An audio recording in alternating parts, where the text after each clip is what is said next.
ជំរាបសួរប្រិយមិត្តទាំងអស់គ្នាស្វាគមន៍មកកាន់ Channel សម្រាប់រឿងរបស់ Admin Mochita ជួបគ្នាជាមួយ Admin ម្ដងទៀតដែលបន្តសាយរឿងរបស់យើងនៅក្នុងភាគ2នៅពេលដែលស៊ីងយ៉ាងសុំសារនានរៀបការគឺគេមិនបានបដិសេធជាមួយនឹងសំណើមួយនឹងហើយក៏យកព្រមដោយឥតលក្ខខណ្ឌទៀតប៉ុន្តែចំពោះសារនាននឹងគឺគេមានលក្ខខណ្ឌចំពោះការរៀបការមួយនឹងគឺគេឲ្យស៊ីងយ៉ាងនឹងធ្វើជាជំនួយការពិសេសរបស់គេនឹងនៅឯក្រុមហ៊ុននៅពេលដែលគេទទួលបានទ្រព្យសម្បត្តិរបស់ម៉ាក់គេមកវិញហើយគឺពួកគេទាំងពីរនាក់នឹងធ្វើការលែងលះគ្នាហើយគេនឹងផ្ដល់ប្រាក់ពាក់កណ្ដាលនឹងទៅឲ្យស៊ីងយ៉ាងរួចមកសារនាននឹងក៏នាំស៊ីងយ៉ាងនឹងមកកាន់គ្រួសាររបស់គេនឹងដើម្បីប្រកាសពីវត្តមានរបស់ស៊ីងយ៉ាងដែលពួកគេទាំងពីរនាក់នឹងគឺបានរៀបការជាមួយនឹងគ្នាអញ្ចឹងស៊ីងយ៉ាងនឹងក៏ខ្លាចទៅជាម្ចាស់ផ្ទះនៅក្នុងផ្ទះនេះដែរអ៊ីរ៉ានគេក៏ឌឺទៅកាន់សារនានដោយសារនាននឹងគឺពិតជាប្រកែមែនដែលរកប្តីបានម្នាក់ទៀតលឿនអីចឹងណាតែសារនាននឹងគេក៏បានឌឺទៅវិញដែរគេថាលឿនយ៉ាងណាក៏លឿនមិនដល់អ៊ីរ៉ានរត់មិនសមវិញទេបន្ទាប់ពីឌឺដងគ្នាហើយសារនាននឹងគេក៏ត្រូវឡើងទៅគោរពផ្លាក់ព្រលឹងរបស់ម៉ាក់គេព្រោះអីតាំងពីម៉ាក់គេខូចទៅគេអត់ដែលបានទៅកាន់បន្ទប់ដាក់ផ្លាក់ព្រលឹងនឹងទេក្រោយពីសារនាននឹងឡើងទៅផតគឺអ៊ីរ៉ានជាមួយនឹងប៉ារបស់គេនឹងក៏នាំគ្នាធ្វើបាបស៊ីងយ៉ាងអ៊ីរ៉ានណាគេធ្វើជាអូកាឡាថាស៊ីងយ៉ាងនឹងគឺមានចំណុចល្អអីទៅដែលអាចតាក់ចិត្តបងស្រីរបស់គេធ្វើឲ្យបងស្រីគេនឹងសប្បាយចិត្តបានសង្ស័យតែមានជំនាញខាងហ្នឹងអីចឹងណាហើយស្រាប់តែប៉ារបស់អ៊ីរ៉ាននឹងក៏ប្រាប់ឲ្យអ៊ីរ៉ាននឹងកំប៉ះពាល់ស៊ីងយ៉ាងអីព្រោះថ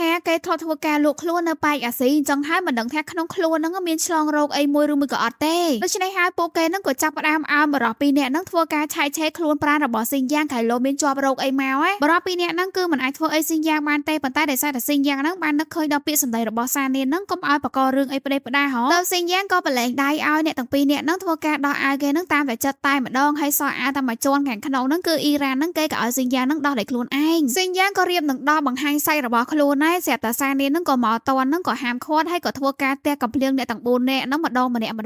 ់តែពួកគេនឹងគឺហ៊ានប្រមាថមើលងាយក៏ដូចជាប៉ះពាល់ស្វាមីរបស់គេរួចហើយសានាននឹងក៏នាំស៊ីងយ៉ាងនឹងមកបន្ទប់ដើម្បីធ្វើការផ្លាស់ប្ដូរសម្លៀកបំពាក់របស់ខ្លួនដំបូងនឹងគេក៏ខឹងជាមួយនឹងស៊ីងយ៉ាងហេតុអីក៏មិនតបតនៅពេលដែលពួកទាំងអស់នឹងធ្វើការមាក់ងាយមកកាន់ស៊ីងយ៉ាងដល់ពេលដែលស៊ីងយ៉ាងនឹងប្រាប់ថាគឺមកពីសានាននឹងយកមិនបានប្រាប់គេនឹងកុំឲ្យធ្វើអីផ្ដេសផ្ដាសនឹងទៅគេនឹងក៏គោរពតាមបញ្ជារបស់សាន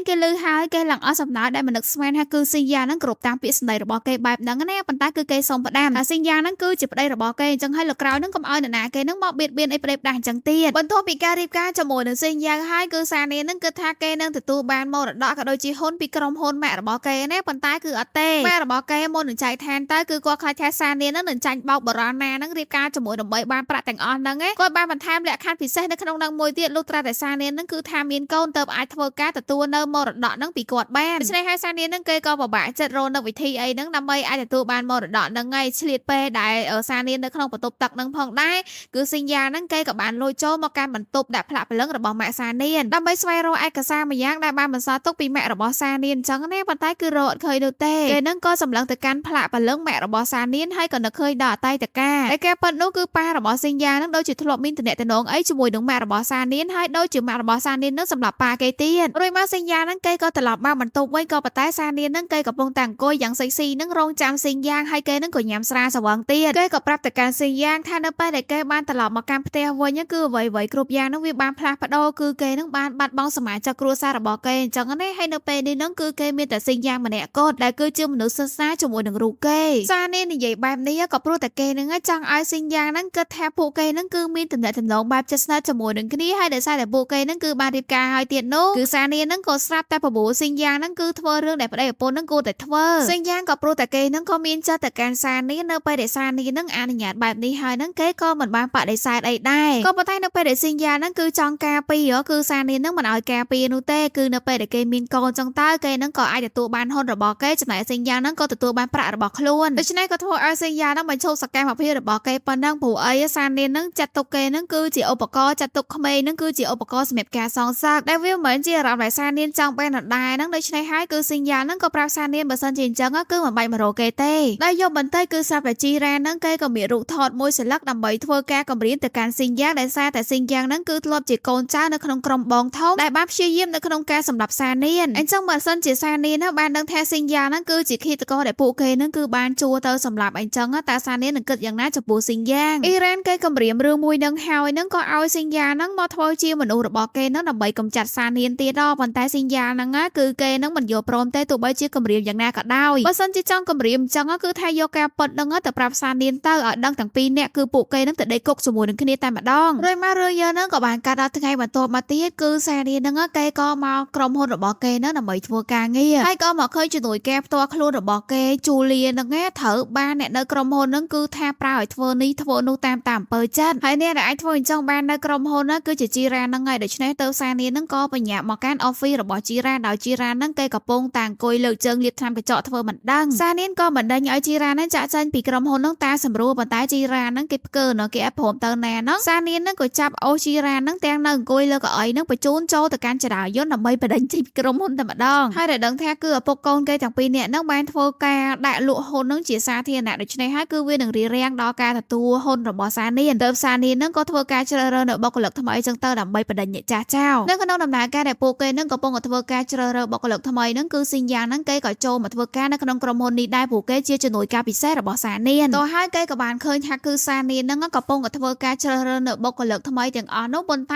គឺសុទ្ធតែជារបៀបថាបេក្ខជនដែលមានរូបសម្បត្តិស្រស់ស្អាតក៏ធ្វើឲ្យស៊ីនយ៉ាងនឹងមានការយកច្រឡំទៅកាន់សានីស្មានថាសានីនឹងគឺថាកំពុងតែជ្រើសរើសបរិបផ្សេងនឹងដើម្បីធ្វើឲ្យគេនឹងមានកូនអីចឹងទេដូច្នេះហើយគេក៏មកអុកឡុកការសម្ភាររបស់សានីដោយការអុកឡុករករឿងរបស់គេនឹងក៏ធ្វើឲ្យបេក្ខជននៅក្នុងនឹងក៏នាំគ្នាត្រឡប់ទៅវិញហើយស៊ីនយ៉ាងនឹងគេក៏បានជ្រើសរើសអ្នកស័ក្តិសមសម្រាប់សានីតែអ្នកទាំងនោះគឺថាសុទ្ធតែមានវ័យចំណាស់ទាំងអស់ប៉ុន្តែពួកគាត់នឹងក៏មិនបានជាប់នៅក្នុងការសម្ភារដែរដោយសារតែគឺគុណសម្បត្តិនឹងវាមិនស័ក្តិសមនៅក្នុងតំណែងមួយនឹងហើយតតែសានីនឹងគឺខឹងជាមួយនឹងស៊ីនយ៉ាងទៅសានីនឹងគេក៏បន្តទៅអាចលេចនៅការពិតពីគោលបំណងពិតរបស់សានីបានគឺស៊ីនយ៉ាងនឹងមិនព្រមឲ្យគេនឹងប្រើប្រាស់កូនដើម្បីទទួលបានហ៊ុននៃតឥឡូវនឹងគេក្រុមហ៊ុនគេនឹងគឺកំពុងតែខ្វះខាតបុគ្គលិកគេត្រូវការរើសអ្នកថ្មីមកដើម្បីធ្វើការប្រឆាំងជាមួយនឹងឪកូនពីរនាក់នោះប៉ុន្តែបាច់ជាស៊ីនយ៉ាងនឹងគឺមករីរាំងគេទៀតហើយតស៊ីនយ៉ាងបានដឹងពីគោលបំណងពិតរបស់សានីហើយគេឡើងលួចព្រោះសានីនឹងមិនមែនចង់បានប្តីទី2ណាហើយនេះហើយស៊ីនយ៉ាងនឹងគេក៏មានជំរើសបេក្ខជនម្នាក់ដែលស័ក្តិសមនៅក្នុងតំណែងមួយនេះអាចជួយសានីបានដែលម្នាក់នោះគឺមានឈ្មោះថារ៉ូមីអូប៉ុន្តែការពិតគឺរ៉ូមីអូនឹ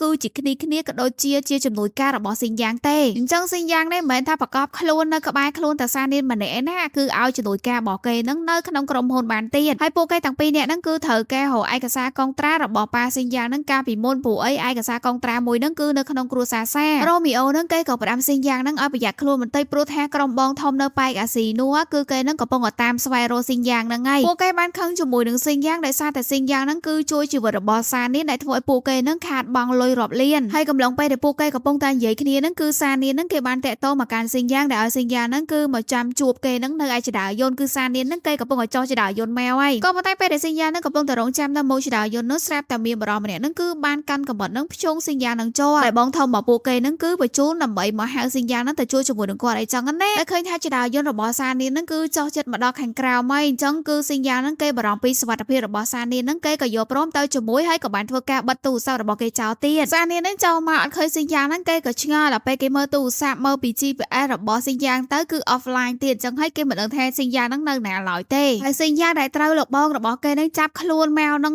ងគឺថាលោកបងធំនឹងចង់សម្រាប់ស៊ីនយ៉ាងចោលដោយសារតែធ្វើឲ្យគាត់នឹងគឺខាតបង់ប្រាក់អស់5លានណោះតែស៊ីនយ៉ាងគេថានេះគឺមិនមែនជាខាងអាស៊ីណាបើសិនជាសម្រាប់គេហើយនឹងគឺលោកបងនឹងក៏មិនរួចខ្លួនដែរអញ្ចឹងលោកបងធំនឹងក៏បានឆែកឆេរលើខ្លួនរបស់ស៊ីនយ៉ាងហើយគឺមានទូរស័ព្ទអញ្ចឹងទៅគេក៏ចុចបើកទូរស័ព្ទរបស់ស៊ីនយ៉ាងនៅពេលទូរស័ព្ទបើកអញ្ចឹងទៅ GPS ជាមួយនឹងសានីនឹងវាក៏ connect ភ្ជាប់គ្នាឡើងវិញឯសានីនឹងគេក៏បានឆែកកាមេរ៉ាសុវត្ថិភាពអញ្ចឹងឃើញមានមនុស្សនឹងបាននាំខ្លួនស៊ីនយ៉ាងទៅហើយក៏មើលដឹងថាពួកទាំងអស់ហ្នឹងគឺជាពួកក្រុមបងធំដែលតាមសម្លាប់គេហ៎អញ្ចឹងហើយហ្នឹងគេក៏មិនអាចធ្វើការប្តឹងប៉ូលីសហ្នឹងដើម្បីជួយស៊ីនយ៉ាងបានដែរគឺពួកហ្នឹងច្បាស់ជាសម្លាប់ស៊ីនយ៉ាងដែរហើយនៅពេលហ្នឹងគេក៏ទទួលបានដំណឹងពីទូរស័ព្ទរបស់គេហ្នឹងគឺលោតពីទីតាំងរបស់ស៊ីនយ៉ាងអញ្ចឹងហើយគឺសានីហ្នឹងគេក៏រៀបចំដើម្បីទៅជួយស៊ីនយ៉ាងត្រឡប់មកកាន់លោកបងធំនេះដឹងថាគឺស៊ីនយ៉ាងហ្នឹងនៅតាក់ទងជាមួយនឹងសានីគឺជាមនុស្សស្រីដែលជីរ៉ាហ្នឹងគឺជួឲ្យពួកគាត់ហ្នឹងទៅសម្លាប់ហ៎អញ្ចឹងបើសិនជាឥឡូវហ្នឹងគេនឹងទៅសម្លាប់ម្ដងទៀតគេនឹងទទួលបានប្រាក់ហ្នឹងមកវិញហើយប៉ុន្តែគឺស៊ីនយ៉ាងហ្នឹងគេមិនឲ្យអ្នកទាំងអស់ហ្នឹងទៅធ្វើការសម្លាប់សានីបានឡើយគេបានខំងើបចេញពីកៅអីហ្នឹងរហូតតតែរបូតចំណងចឹងហើយគេហ្នឹងក៏បានរត់ទៅបិទទ្វារគឺមិនឲ្យអ្នកទាំងអស់ហ្នឹងអាចចេញពីបន្ទប់ហ្នឹងដើម្បីទៅរកសានីបានទេស៊ីនយ៉ាងហ្នឹងក៏ធ្វើការវាយគ្នាជាមួយនឹងអ្នកទាំងអស់ហ្នឹងចូលមកម្នាក់វាយម្នាក់ពីរនាក់គឺវាយពីរនាក់ស៊ីនយ៉ាង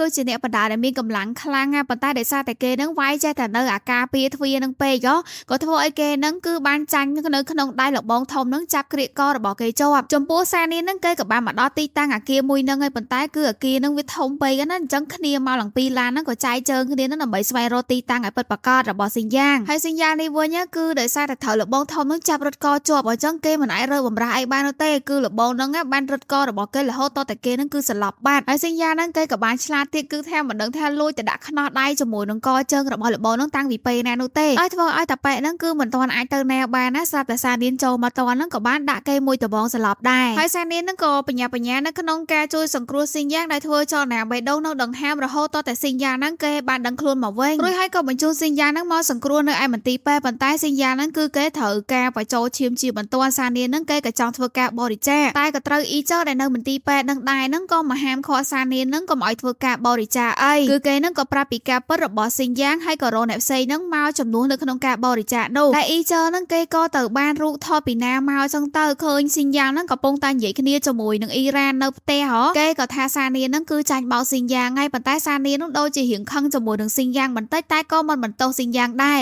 គេក៏បន្ទោសខ្លួនឯងដែលគេហ្នឹងគឺជាអ្នកជួស៊ីនយ៉ាងមកប៉ុណ្ណោះរីឯអ៊ីរ៉ានវិញគេក៏មករកលបងធំនោះដែរប៉ុន្តែបែរជាជួជាមួយនឹងប្អូនរបស់លបងធំហ្នឹងគឺលបងធំគេហ្នឹងត្រូវបានប៉ូលីសចាប់ខ្លួនបាត់ហើយប៉ុន្តែអ៊ីរ៉ានហ្នឹងក៏ស្ដីបន្ទោសថាឲ្យគឺថាពួកគេហ្នឹងគឺជាឆ្កែដែលអត់បានការអីចឹងទៅក៏ធ្វើឲ្យអាប៉ែហ្នឹងខឹងជាមួយនឹងអ៊ីរ៉ានគឺដកកំបិតមកចាក់សម្លាប់អ៊ីរ៉ានតែម្ដងតែមនុស្សខូចអាយុវែងណាស់អញ្ចឹងហើយមិនស្លាប់ដោយសារតែមួយកំបិតហ្នឹងឯងគឺអ៊ីរ៉ានហ្នឹងក៏ត្រូវបញ្ជូនមកសង្គ្រោះបន្ទាន់នៅឯមន្ទីរពេទ្យដោយសារតែការបាត់បង់ឈាមច្រើនពេកហ្នឹងគឺអ៊ីរ៉ានហ្នឹងក៏ត្រូវបញ្ចូលឈាមដែរទៅប៉ារបស់អ៊ីរ៉ានហ្នឹងក៏វល់ក៏ឲ្យសានីហ្នឹងជួយប្អូនស្រីរបស់ខ្លួនផងទៅប៉ុន្តែសានីហ្នឹងមិននឹងជួយទៅគឺគេមានតែអនៅពេលដែលអ៊ីរ៉ានហ្នឹងធ្លាក់នៅក្នុងស្ថានភាពមួយហ្នឹងគំនុំគឺមិនអាចបំភ្លេចបាននោះទេព្រោះថាអ៊ីរ៉ានហ្នឹងចង់សម្លាប់សានីច្រើនលើច្រើនសារមកហើយថែមទាំងបើកឡានហ្នឹងមកបុកអ៊ីចើធ្វើឲ្យអ៊ីចើហ្នឹងពិការជើងទៀតមួយអាទិត្យក្រោយមកស៊ីនយ៉ាហ្នឹងគេក៏ចេញពីមន្ទីរពេទ្យមកវិញហើយទៅសានីហ្នឹងគេក៏ដេញដោលសួរនាំក៏ដូចជាខឹងទៅកាន់ស៊ីនយ៉ាងព្រោះគេមានផុសតាងមួយដែលស៊ីនយ៉ាងហ្នឹងគឺបាននិយាយគ្នាជាមួយនឹងអ៊ីរ៉ានគឺមិនត្រឹមតែជារូបភាពដែលពួកគេហ្នឹងឈរនិយាយគ្នានោះទេគឺជាវីដេអូតែម្ដងឮសំឡេងរបស់អ៊ីរ៉ានដែលបញ្ជា